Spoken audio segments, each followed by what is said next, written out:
नमस्कार, मैं हूं शिरीष मिश्रा। छत्तीसगढ़ की बात में आप सभी का स्वागत है। धान और नक्सलवाद के बाद छत्तीसगढ़ में अगर कोई मुद्दा सबसे ज़्यादा सुर्खियों में रहता है तो वो है शराब। यही वजह है कि लॉकडाउन में राज्य सरकार ने शराब की होम डिलीवरी का फैसला लिया तो रायपुर से दिल्ली तक आरोप प्रत्यारोप का दौर शुरू हो गया। बीजेपी जहां सरकार की नीति और नीयत पर सवाल उठा रही है तो सत्ता पक्ष भी जवाबी हमला करने में पीछे नहीं है। इन सबके बीच शराब होम डिलीवरी का ऑर्डर देने वाले मदिरा प्रेमी भी परेशान है। आबकारी विभाग ऑनलाइन पेमेंट लेने के बावजूद शराब की डिलीवरी नहीं कर रहा है।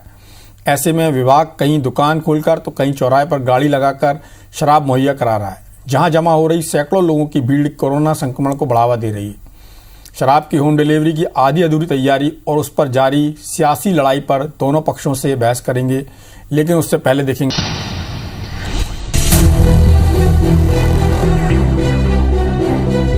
टेलीविजन स्क्रीन पर नजर आ रही इन दो तस्वीरों को देखने के बाद ये सवाल उठ रहे हैं कि क्या छत्तीसगढ़ में आबकारी विभाग ने बगैर तैयारी के शराब की होम डिलीवरी शुरू की। दरअसल कोरोना संक्रमण की चेन को तोड़ने के लिए प्रदेश में जारी लॉकडाउन के बीच 10 मई को शराब की होम डिलीवरी की शुरुआत CSMCL पोर्टल से की गई। पहले ही दिन 1 लाख से ज्यादा लोगों की विजिट करने से सर्वर क्रैश हो गया। बावजूद इसके पहले दिन 4 करोड़ 32 लाख रुपए का ऑर्डर हुआ, लेकिन इतने लोगों तक डिलीवरी कर पाने में विभाग नाकाम साबित हुआ। ऑर्डर के बाद शराब घर नहीं पहुंचने पर लोग काउंटर तक पहुंच रहे हैं, जहां से शराब की सप्लाई की जा रही है। लॉकडाउन की धज्जियां उड़ाते हुए लोग सोशल डिस्टेंसिंग का भी पालन नहीं कर रहे हैं। दूसरी ओर राजधानी रायपुर में ऑर्डर के बाद शराब की होम डिलीवरी नहीं हुई तो चौराहों पर गाड़ी लगाकर लोगों को शराब बांटी गई। हालांकि कुछ लोगों को यहाँ भी निराशा हाथ लगी। भट्टी वालों को सोचना चाहिए कि 118 रुपया जब ले रहा है एक्स्ट्रा पैसा तो घर में जाके घर पहुंच सेवा देना चाहिए। वो नहीं दे पा रहा है, यहाँ फोन करके बुला रहा है। 3 दिन हो गया सर, OTP दिए और रजिस्टर भी करवा चुके हैं और फोन भी किया आके ले जाओ करके, तो माल अभी तक मिला ही नहीं है। बोले घर पहुंच सेवा होगा बोलते हैं आप। छत्तीसगढ़ में शराब होम डिलीवरी की चर्चा रायपुर से दिल्ली तक है। केंद्रीय मंत्री हरदीप पुरी ने ट्वीट कर राज्य सरकार को घेरा, जिसके जवाब में कांग्रेस ने पीएम नरेंद्र मोदी के संसदीय क्षेत्र बनारस में शराब दुकान खुलने की खबर को लेकर भाजपा पर हमला बोला। अब पूर्व सीएम रमन सिंह ने भिलाई स्थित शराब दुकान की एक पेपर में प्रकाशित खबर की कटिंग को पोस्ट करते हुए लिखा कि इस लाइन में खड़ा कोई भी व्यक्ति यदि कोरोना पॉजिटिव हुआ और कोई अप्रिय घटना हुई तो उसके लिए जिम्मेदार प्रदेश की कांग्रेस सरकार होगी। रमन सिंह के आरोप पर मंत्री रविंद्र चौबे ने पलटवार करते हुए कहा कि 2003 में आबकारी से छत्तीसगढ़ का राजस्व 300 करोड़ था, जिसे रमन सिंह ने 15 साल में 5000 करोड़ तक पहुंचाया। इसके लिए केंद्र की मोदी सरकार को रमन सिंह को पद्म पुरस्कार से नवाजा जाना चाहिए। इस सरकार की नीयत खराब है और वो खराब नीयत जो है छत्तीसगढ़ के लोगों को कोरोना संक्रमण से ग्रसित होने के लिए और उससे परिवारों में मृत्यु जो हो रही है उसके लिए कोई जिम्मेदार है तो ये कांग्रेस की सरकार की नीति जिम्मेदार है। अगर आपके पास में व्यवस्था नहीं, पहले तो होम डिलीवरी का निर्णय ही गलत था। जब आपने निर्णय लिया तो उसको आप इम्प्लीमेंट क्यों नहीं कर पा रहे? अब दुकानों के सामने भीड़ क्यों लग रही है? शराब के व्यापार पर डॉक्टर रमन सिंह जी को बोलने का कोई नैतिक अधिकार नहीं है। डॉक्टर रमन सिंह जी के ही कार्यकाल में छत्तीसगढ़ में शराब की नदियां बहाई गई और शराब की आमदनी 10 गुना बढ़ाया था। उसके लिए डॉक्टर रमन सिंह जी का नाम पद्म पुरस्कारों के लिए केंद्र की सरकार को अनुशंसा करे। कुल मिलाकर छत्तीसगढ़ में मदिरा पर महाभारत जारी है। सत्ता पक्ष और विपक्ष एक दूसरे पर हमलावर है, लेकिन हकीकत तो ये है कि भाजपा, जिसने 15 साल तक छत्तीसगढ़ में शराब की खपत को नियंत्रण में करने के लिए कोई उपाय नहीं किए, अब कांग्रेस पर आरोप लगा रही है। तो वहीं कांग्रेस पार्टी, जिन्होंने शराब बंदी करने के वादे के दम पर छत्तीसगढ़ में ऐतिहासिक जीत दर्ज की, 2.5 साल हो गए शराब बंदी पर केवल समिति बना पाई है, जिसके किसी भी निर्णय तक सरकार अब तक नहीं पहुंच सकी है। दूसरी ओर तमाम विरोध के बावजूद लॉकडाउन में आबकारी विभाग का बिना तैयारी के शराब की होम डिलीवरी करना कई सवाल खड़े करता है। सौरभ सिंह परिहार, IBC 24, रायपुर।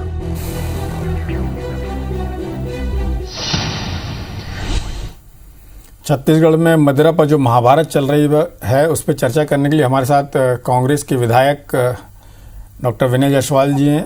जायसवाल जी, आपका बहुत बहुत स्वागत है। जी नमस्कार। और भारतीय जनता पार्टी से सच्चिदानंद उपासनी जी हैं, जो बेवरेज कॉरपोरेशन के पूर्व अध्यक्ष रह चुके हैं, पूर्व अध्यक्ष हैं। दोनों का बहुत बहुत स्वागत है हमारे इस खास कार्यक्रम में। विनय जी, आप तक मेरी आवाज आ रही है? जी सुरेश जी आ रही है। विनय जी, सबसे पहला सवाल आपसे ही किया जाए, क्योंकि आपकी सरकार का जो निर्णय है उसके चलते आपकी सरकार लगातार लोगों की आलोचना का शिकार हो रही है। केंद्रीय मंत्री हों या स्थानीय स्तर के नेता हों या डॉक्टर रमन सिंह जैसे पूर्व मुख्यमंत्री स्तर के लोग हों, वो भी इसको क्रिटिसाइज कर रहे हैं। आपकी पार्टी के बड़े नेता रविंद्र चौबे जी का तर्क है कि डॉक्टर रमन सिंह जी ने जो 300 करोड़ का राजस्व था उसको 5000 करोड़ का किया, उसके लिए उनको पद्म पुरस्कार मिलना चाहिए। और एक बात, दूसरी बात उनका कहना था कि डॉक्टर रमन सिंह जी को कोई नैतिक अधिकार नहीं है। तो मुझे इस बात का जवाब देंगे क्या आप भी मानते हैं डॉक्टर रमन सिंह जी को पद्म पुरस्कार दिया जाना चाहिए? और आपकी पार्टी के इतने जिम्मेदार नेता को क्या लगता है कि पद्म पुरस्कार इन सब चीज़ों के लिए दिया जाता है? दूसरी बात कि जिस तरह से आपकी पार्टी ने होम डिलीवरी की बात की, आपकी पार्टी की सरकार ने, और उसके बाद होम डिलीवरी की बजाय वहां पर लोग पहुंच रहे हैं, दोपहिया तिपहिया वाहन में खड़े होकर चौराहों पे शराब बांटी जा रही। तो डॉक्टर रमन सिंह ने आज जो ट्वीट किया है कि यदि कोरोना फैलता या कोई अप्रिय घटना होती तो उसके लिए जिम्मेदार कौन होगा? क्या सिर्फ ये बोल के आप बच सकते हैं कि प्रधानमंत्री के संसदीय क्षेत्र में शराब बिक रही इसलिए आपको सारी छूट है सारा गलत करने की? यदि बीजेपी शासित राज्यों में कुछ गलत हो रहा है तो क्या आपको इस बात की छूट है?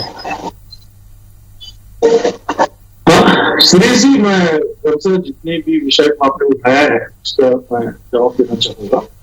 सबसे पहले तो जो आपने ये बोला कि इन सब चीजों के लिए, शराब के लिए जो माननीय हमारे नेता है, हमारे पार्टी मंत्री हैं रविंद्र चौबे जी ने जो बयान दिया कि रमन सिंह जी को या भारतीय जनता पार्टी को नैतिक बल नहीं है, नैतिक अधिकार नहीं है, इनका बैकबोन नहीं है कि शराब के बारे में ये कोई टिप्पणी करे।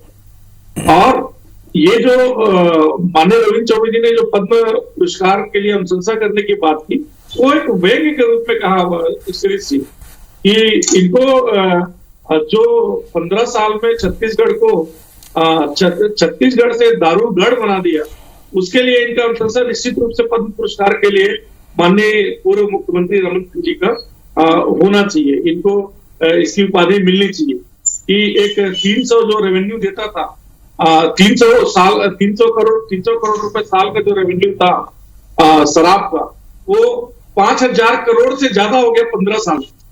कितना ज्यादा वृद्धि हुआ, ये वाकई मतलब एक चमत्कारिक बात है कि ये 15 सालों में इस तरह से पूरे छत्तीसगढ़ को शराबगढ़ बना के पूरी भारतीय जनता पार्टी के लोगों ने श्री जी जो बात ये भारतीय जनता पार्टी के लोग करते हैं कि शराबबंदी के नाम पे कांग्रेस को इतना बहुमत मिला, निश्चित रूप से हमारे घोषणा पत्र में शराबबंदी की बात थी और अन्य बातें भी थी। केवल छत्तीसगढ़ की जो जनता है कि शराबबंदी के कारण कांग्रेस की सरकार को इतना बहुमत दिया है, ऐसी बात नहीं है।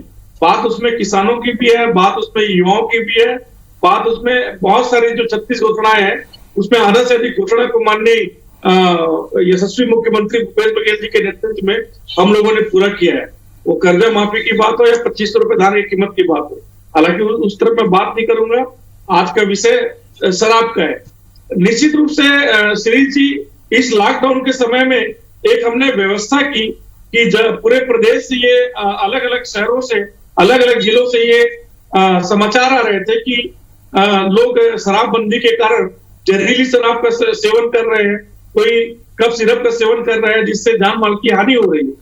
इसके लिए हमने कोविड के नियमों का पालन करते हुए कि लोगों को घर में सुलभ हो, शराब सुलभ हो, उसके लिए हमने ऑनलाइन डिलीवरी की इस व्यवस्था को चालू किया। एक दो उदाहरण अगर ऐसे हुए होंगे कि जहां शराब के दुकान को खोल के जहां भीड़ लग गया और वहां लोग नहीं आए और जो पोर्टल क्रैश हो गया, तो ये भारतीय जनता पार्टी के लोगों को सोचना चाहिए कि 15 साल में छत्तीसगढ़ ने क्या किया कि ऑनलाइन डिलीवरी की हमने व्यवस्था चालू की, लोगों का आपने इतना शराब का आदी बना दिया है, लोगों को आपने नशे का इतना आदी बना दिया है कि 1 घंटे में जो पोर्टल था, जो ऑनलाइन डिलीवरी का जो पोर्टल था छत्तीसगढ़ का, जो पोर्टल था वो क्रैश हो जाता है। विनय जी, ये देखिए श्री जी, ये बात राजनीति से प्रेरित होकर मैं नहीं बोल रहा हूँ, लेकिन आप सोचिए कि 15 सालों में नशा को कितना भारतीय जनता पार्टी ने बढ़ाया है। विनय जी, जहां तक ये बात कर रहे जी, आप अपनी बात करें, उसके बीच में भी अपनी बात कहना चाहता हूं। आप ये कह के नहीं बच सकते कि भारतीय जनता पार्टी ने 15 साल में लोगों को नशे का आदी बनाया। कोई भारतीय जनता पार्टी के नेता जाके लोगों से नहीं बोल रहे थे कि आप शराब पियो और अकेले केवल शराब। सुनिए मेरी बात सुनिए। अकेले आबकारी का राजस्व नहीं बढ़ा क्या? आरटीओ का राजस्व नहीं बढ़ा क्या? दूसरे अन्य विभागों का राजस्व नहीं बढ़ा क्या? छत्तीसगढ़ का बजट साइज नहीं बढ़ा? और दूसरी बात, चलिए आपने होम डिलीवरी की इस कारण से कि लोग बाग परेशान हो रहे थे, जहरीली शराब पी के मर रहे थे, लेकिन आप बोल रहे हैं सिर्फ एक उदाहरण नहीं है। अभी रायपुर में ही एक जो प्रीमियम शराब की दुकान थी, वहां से 500। अब ये सब कैसे हो रहा है? यदि आपकी सरकार इतना व्यवस्थित तरीके से काम कर रही है, प्रदेश में जो कोविड जो वैक्सीन लगाने का जो टीका है वो बाद में बनता है, उसका पोर्टल बाद में बनता है, शराब का पोर्टल पहले बन जाता है। नहीं श्री जी, ये बात कहना ठीक नहीं है। अभी जो वैक्सीन का जो पोर्टल है वो भी बनकर तैयार है, और निश्चित रूप से जो व्यवस्था, चूंकि आपको खुद पता है, देखिए श्री जी, कोई भी बात छुपी नहीं है। वैक्सीनेशन की जो जिम्मेदारी है वो केंद्र सरकार की है, आपको पता है, लेकिन केंद्र सरकार ने अपना पूरा पल्ला झाड़ के सारा का सारा जो वैक्सीनेशन का जो ठीकरा है वो राज्य सरकार पर फोड़ दिया। आखिर में हमारे जो सीमित संसाधन है, राज्य सरकार के पास जो सीमित संसाधन है, तो उसके लिए जो जिस तेजी से व्यवस्था राज्य सरकार ने की है उसकी तारीफ होनी चाहिए। आज पूरे प्रदेश विषय पे आ जाए के साथ में जी मैं विषय पे आना चाह रहा हूँ। तो और जहां तक जो जिस प्रीमियम शराब के आप बात कर रहे हैं, जो जिसका ऑडिट हुआ है, जहां अनियमितता हुई है, जहां ऐसी गड़बड़ी हुई है, वहां जांच करके उसके ऊपर कड़ी कार्रवाई होगी। हमारे शासनकाल में अगर आप देखेंगे, अवैध शराब के ऊपर जितनी कार्रवाइयां हुई है, भारतीय जनता पार्टी के समय में इतनी कार्रवाई नहीं हुई है। ये तो आपको पूरा रिकॉर्ड लाके देखिए पिछले साल होगा। अगर भारतीय जनता पार्टी के समय का अगर आप अवैध शराब के ऊपर कार्रवाई की अगर बात करते हैं और हमारे समय की आप बात करते हैं, तो 4 गुने का अंतर है। ये काम हमारी सरकार कर रही है। पर विनय जी, आपको नहीं लगता क्या ये चीजें सरकार के खिलाफ जा रही हैं? आपने अभी कुछ बातें ऐसी की हैं जो आमतौर पर, आपकी बात नहीं कर रहा, आपकी पार्टी की बात नहीं कर रहा, भारतीय जनता पार्टी के नेता भी जब सत्ता में थे तो उसी तरह वो सच को नकारने के लिए एक दूसरा तर्क देते थे। जैसा कि आपने कहा कि हम घोषणा पत्र में सिर्फ शराबबंदी के मुद्दे पर नहीं आए हैं, और भी मुद्दे हैं, बिल्कुल सही बात है। लेकिन इस तरह की बात जब राजनीति में की जाती है तो आप समझ सकते हैं क्या होता है। जिस तरह से मोदी जी को लोग बाग क्रिटिसाइज करते हैं जब वो सच से हटके दूसरी बात करते हैं, तो इस तरह से आपको भी राजनीति में जो लोग हैं उनको एक बार इस तरह का बयान देने से पहले, इस तरह का वक्तव्य देने से पहले एक बार सोचना चाहिए। खैर, ये आपका विषय है, सुझाव दिया मैंने सिर्फ। उपासनी जी भी मेरे साथ है। उपासनी जी, आपको क्या लगता है, जिस तरह का आरोप विनय जायसवाल जी ने लगाया कि आपकी पार्टी ने प्रदेश के लोगों को शराब का आदी इस कदर बनाया कि एक दिन में ही जो उसका पोर्टल बना था वो क्रैश हो गया, उसका जो ऐप था वो क्रैश हो गया और इतनी ज़्यादा लोग शराब के लिए टूट पड़े। ये कांग्रेस का आरोप है कि आपकी पार्टी ने 15 साल में राज्य को शराब के प्रति इतना ज़्यादा उसका अनुराग पैदा कर दिया कि लोग बाग इस कदर कूद रहे हैं और इस तरह उत्पाद मचा रहे हैं कि सरकार के लिए संभालना मुश्किल हो रहा है। महात्मा गांधी जी के नाम पर राजनीति करने वाली कांग्रेस पार्टी आजादी के बाद से महात्मा गांधी के विचारों के ठीक विपरीत काम 60-70 साल पूरे देश में शराब परोसने का काम, लोगों को शराब का नशे का आदी बनाने का काम यदि किसी ने किया तो लंबे समय तक शासन में रहने वाली कांग्रेस पार्टी जिम्मेदार है।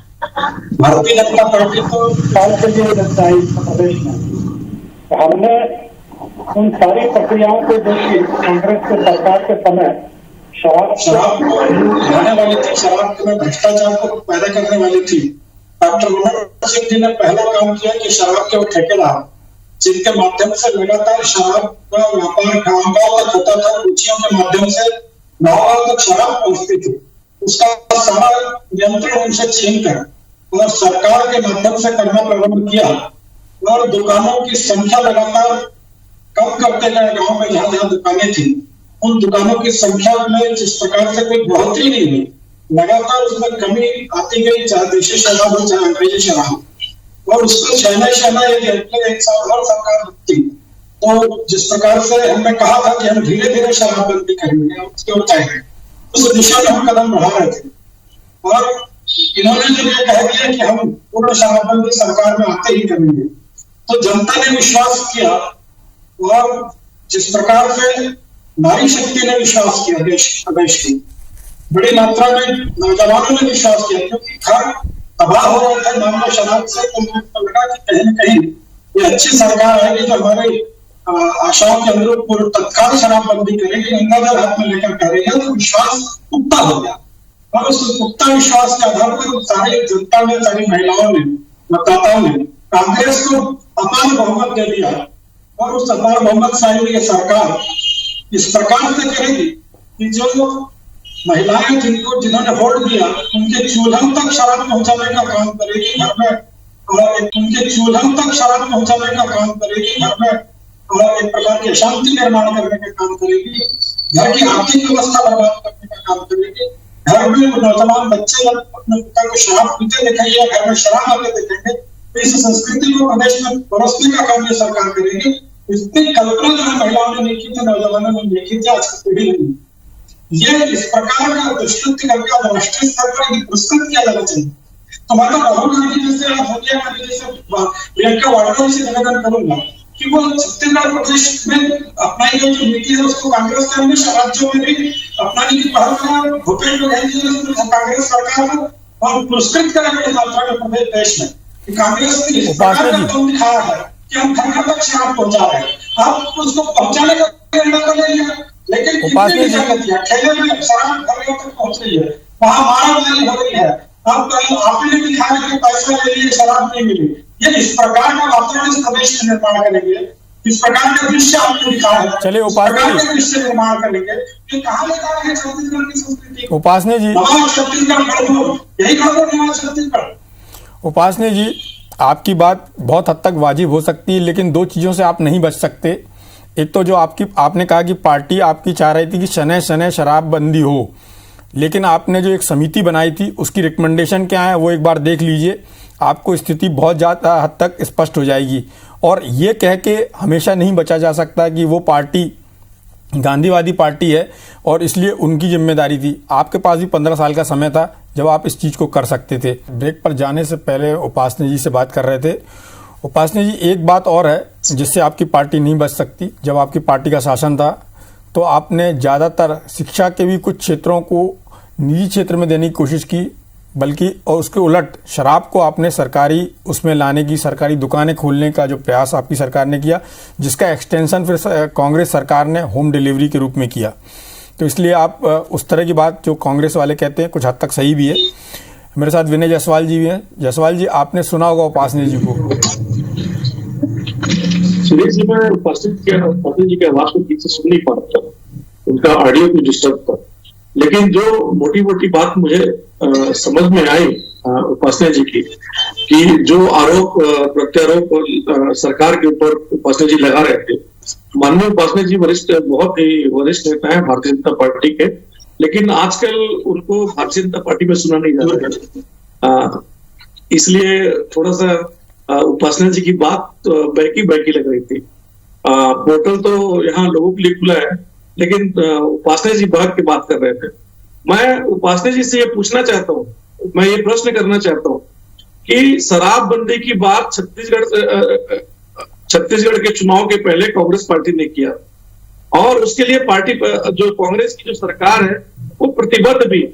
आप मुझे ये बताएं कि आज जो शराबबंदी के लिए सरकार जो कदम उठा रही है, जो संसदीय समिति जो बनाई, जिसमें भारतीय जनता पार्टी के भी विधायकों को उसमें रखा गया, वो उस बैठक में कितने बार आए हैं ये बताएं उपासने जी, वो कितने संजीदा हैं।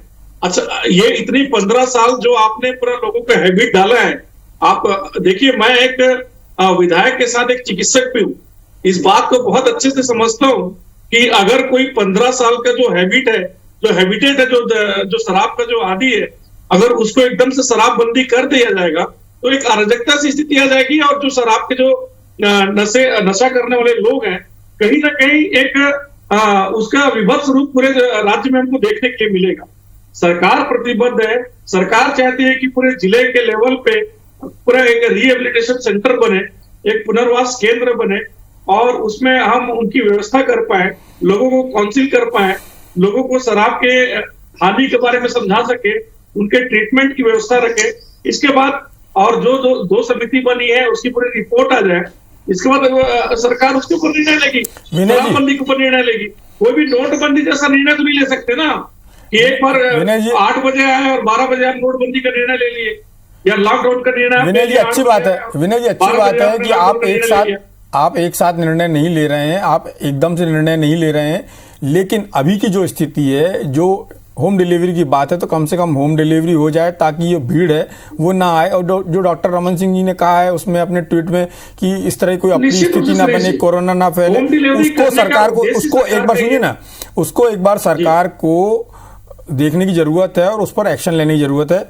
उपासनी जी एक फाइनल कमेंट चाहूंगा आपका प्रोग्राम खत्म करने से पहले। एक मिनट बोले दीजिए जी, बोलिए। सुरेश जी, ये जो होम डिलीवरी का निर्णय है सरकार का, ये बड़ी संजीदगी के साथ लिया गया निर्णय है। आज कोविड में हमको जो प्रोटोकॉल को मेंटेन करना है, जिस भीड़ की बात हम करते हैं, डिस्टेंसिंग की जो बात करते हैं, इससे बचाव के लिए हमने ये किया है। बाकी प्रदेशों में आप देखिए, उत्तर प्रदेश में आप देखिए, मध्य प्रदेश में देखिए। विनय जी वही तो मैं बोल रहा हूँ, विनय जी वही मैं बोल रहा हूँ कि आपने अच्छा काम किया है, केवल इतना कर दीजिए कि जो घटना से बचाव के लिए हमने ये किया है। बाकी प्रदेशों में आप देखिए, उत्तर प्रदेश में आप देखिए, मध्य प्रदेश में देखिए। विनय जी वही तो मैं बोल रहा हूँ, विनय जी वही मैं बोल रहा हूँ कि आपने अच्छा काम किया है, केवल इतना कर दीजिए कि जो घटना हुई है अहिवारा में, नंदिनी में, कि लोग वहां तक पहुंचे, वैसी स्थिति ना बने, उसके लिए सरकार उसको सुनिश्चित करे और जो उसके लिए जिम्मेदार है उन पर कार्रवाई होनी चाहिए। उपासनी जी आपका फाइनल कमेंट चाहूंगा। निश्चित रूप से कार्रवाई होगी सुरेश, अगर ये सब लापरवाही होगी। उपासनी जी